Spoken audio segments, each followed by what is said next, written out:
হাড় কাঁপানোর ঠান্ডা আর সাদা বরফে ঢাকা প্রান্তর, এর মধ্যে ছুটে চলছেন একদল মানুষ। কোনো বিপদের ভয় না, বরং এক অদ্ভুত প্রতিযোগিতায় জিততে তাদের এই ছুটে চলা। পৃথিবীর একেবারে শেষ প্রান্ত অ্যান্টার্কটিকার ইউনিয়ন গ্লেশিয়ারে অনুষ্ঠিত হল বিশ্বের অন্যতম কঠিন দৌড় প্রতিযোগিতা অ্যান্টার্কটিক আইস ম্যারাথন। তবে এবারে প্রতিযোগিতাটি ছিল আরও ভিন্ন, কারণ প্রথমবারের মতো চ্যাম্পিয়ন হলেন একজন নারী, ক্যাথরিন ড্রাইসডেল।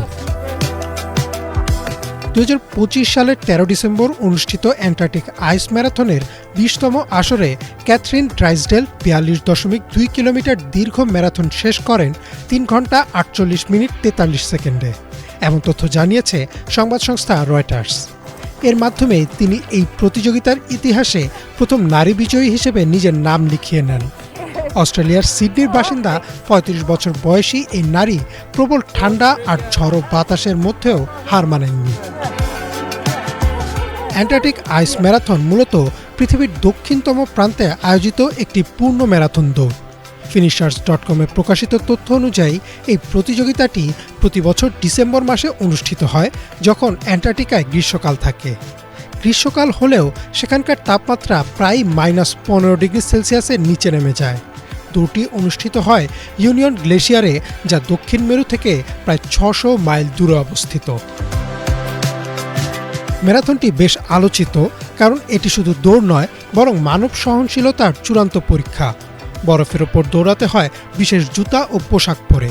পথ জুড়ে নেই কোনো শহরের রাস্তা বা পরিচিত কোনো দৃশ্য, চারদিকে শুধু বরফ আর বরফ।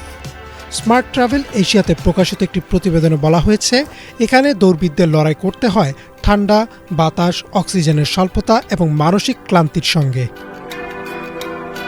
অ্যান্টার্কটিক আইস ম্যারাথনে অংশ নিতে পারেন বিশ্বের যে কোনো দেশের অভিজ্ঞ দৌড়বিদরা। ম্যারাথন ট্যুরসের তথ্য মতে অংশগ্রহণকারীদের আগে থেকেই একাধিক ম্যারাথন শেষ করার অভিজ্ঞতা থাকতে হয় এবং কঠোর স্বাস্থ্য পরীক্ষার মধ্য দিয়ে যেতে হয়, কারণ এটি সাধারণ কোনো দৌড় নয়, বরং এটি টিকে থাকার লড়াই। 2025-এ 20টি দেশের দৌড়বিদরা অংশ নেন এই প্রতিযোগিতায়। ক্যাথরিন ড্রাইসডেল শুরু থেকে দৃঢ় মনোভাব নিয়ে দৌড়ান। বরফের ওপর প্রতিটি ধাপ ছিল কষ্টকর। জয় নিশ্চিত করার পর অনুভূতি প্রকাশ করতে গিয়ে রয়টার্সকে তিনি বলেন, এটি তার জীবনের সবচেয়ে কঠিন ম্যারাথন। এটা ভীষণ কঠিন। আমার জীবনে এমন কিছু আগে কখনো করিনি। আমি আগেও ম্যারাথন দৌড়েছি, কিন্তু এটা ছিল অসম্ভব রকমের কঠিন। সত্যিই খুব কঠিন। যখনই কষ্টে ভেঙে পড়ছিলাম, নিজেকে সাহস দিচ্ছিলাম। কখনো সেটা শক্তি জুগিয়েছে, আবার কখনো সেই কষ্ট থেকে নিজেকে টেনে তুলতে পারিনি। তবু এখানে থাকতে পেরে আমার দারুণ লাগছে। সমর্থনটা অসাধারণ। এইড স্টেশনগুলোর মানুষজন, পথে পথে যে উৎসাহ পেয়েছি, সব মিলিয়ে এটা একটা দুর্দান্ত আয়োজন। আমার খুব ভালো লাগছে, কিন্তু ঠান্ডায় জমেও যাচ্ছি। ক্যাথরিনের এই জয়ের মধ্য দিয়ে অ্যান্টার্কটিক আইস ম্যারাথনের ইতিহাসে নতুন অধ্যায় যুক্ত হলো। এতদিন এই প্রতিযোগিতায় পুরুষদের আধিপত্য থাকলেও ক্যাথরিনের সাফল্য প্রমাণ করল চরম প্রতিকূলতার মধ্যেও নারীরা সমানভাবে সক্ষম।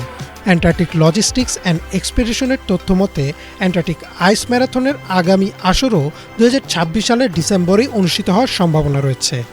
বরফের রাজ্যে আবারও ছুটবে মানুষের পা, আর হয়তো জন্ম নেবে আরও নতুন কোনো ইতিহাস।